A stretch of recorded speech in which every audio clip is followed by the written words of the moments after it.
Today, there are 2 million descendants of French-Canadian immigrants living in New England. These are our stories. Welcome to the French-Canadian Legacy Podcast. Venez tous jeunes filles et garçons, je vais vous raconter l'histoire de notre immigration ici au USA, de grands aventuriers, de pays étrangers. Bonjour everyone, this is Melody with French Canadian News. We'll start off with an article from Juliana Leroux titled Acadians in Documentary Movies. This article features director Phil Comeau and his work in telling the Acadian story, from the diaspora to celebrating their heritage today. We have a new blog post from Patrick Lacroix titled Showdown in Chicago, the Summer of '93. This article talks about the Columbian Exposition that took place in Chicago in 1893, where Franco-Americans also gathered for their own convention. Check out the conflicts they faced from other cultural groups in the United States, and even from Quebecers by reading the full story.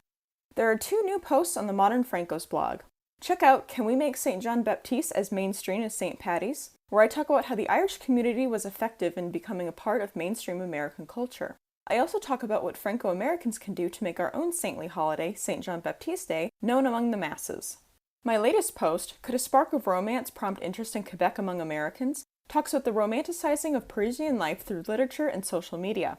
The post discusses whether romanticizing Quebec City in a similar way would get Franco-Americans to connect with Quebec through art, fashion, and lifestyle.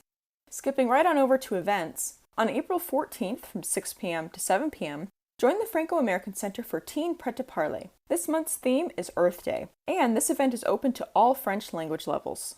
On April 29th from 7 p.m. to 8 p.m., join the FAC once again for French culture in northern New Hampshire. Catherine Harrington and Marie-Josée Valiant are the guest speakers for this event. Both speakers will share how the French language and culture in northern New Hampshire have impacted them and influenced their careers.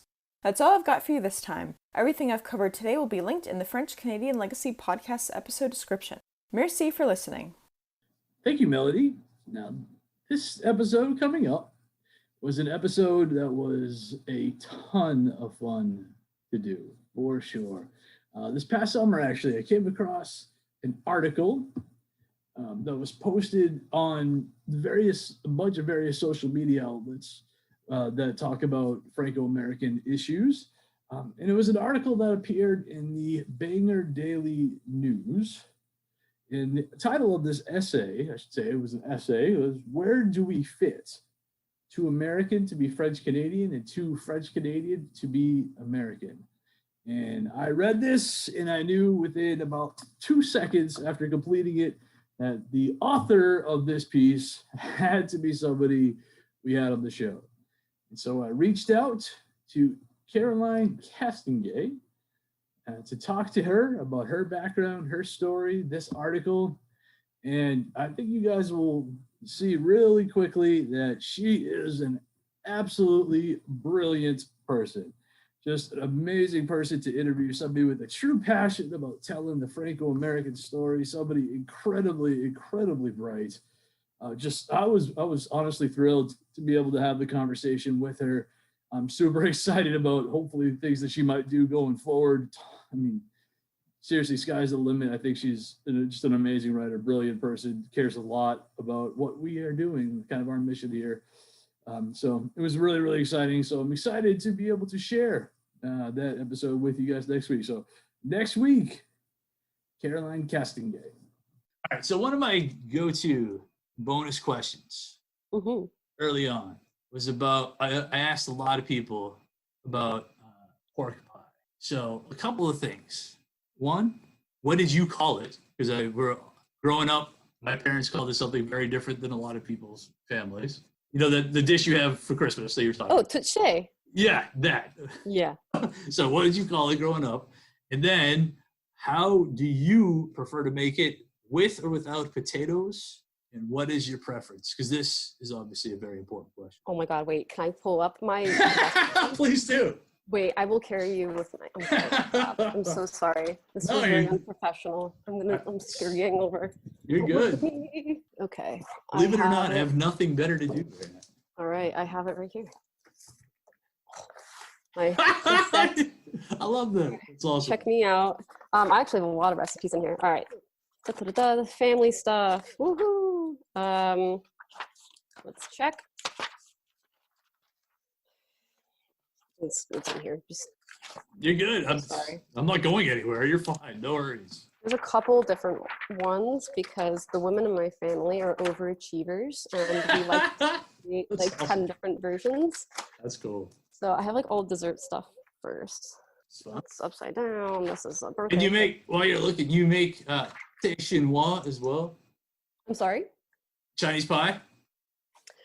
My paternal grandmother was able to, but she did it by memory. Now Okay. She never wrote it down. So Gotcha. now we don't have that, which is unfortunate. We have a ploy recipe here though. Cool. Very cool.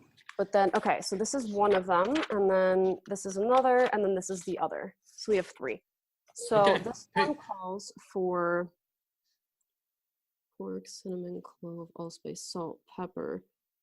This one has mashed potatoes. Some do, right. some don't. Yeah. Oh, we got one. This Okay. is one of them, and then let me check the others. We got one without, it seems. One without, yeah. Oh God! All right, it's a tie. We have to break it. Potatoes. All With right. potatoes. My So family has voted potatoes. two- Apparently. 2 out of 3 family recipes vote potato. Yes. That's awesome. That's fun. Yeah. So it's fun. I grew up with, we called it just Chinese pie in the house too. Yeah. But confession time here. I didn't realize it was a Frenchy thing until I started doing Yeah. it. I had no idea that was related at all to French Canadian anything. I thought it was Which just is surprising, actually. kind of bizarre thing that, But yeah. and it was fun because we had a conversation with Susan from the one who runs the University of Maine's Center, Yeah. Susan Panette. She talks about how a lot of her, and Mike definitely identified this right away. A lot of her students, when they take her classes, find out that the things, may not have been around a lot of French, I didn't know they're French. Mhm. Start hearing some of these traditions, having no idea previously that they were French, that they were not just unique to their family, that they're Yeah. like bigger. When I was listening to Susan Poulin's TED Talk, I was just watching it last night. There was so much in common that kind of caught me off guard. For example, the cleaning, the level of cleanliness in my family is sometimes frightening. That's the rep of the And I've French been ladies. Yeah, for sure. Exactly. And I've been indoctrinated into that, of course, being a young woman. So that I am no stranger to that. That's awesome. But I was just surprised that was kind of a common cultural thing we had in common. And so that was It's cool. That's awesome. Yeah. Very, very awesome. Now our fathers look at us and sigh with despair, to think that everything they love we simply do not share. But the spirit never dies, our culture will survive. Each of us must choose how much to keep alive. Each of us must choose how much to keep alive. Special thanks to Josie Vachon for providing the music. You can find more about her at josievachon.com. This podcast was produced and edited by Mike Campbell. If you have any questions or comments, please email us at fclpodcast@gmail.com. You can also follow us on Facebook, Twitter, and Instagram at FCL Podcast for more information about the topics discussed. If you enjoyed the show, please subscribe and leave us a review on iTunes or wherever you listen to this episode.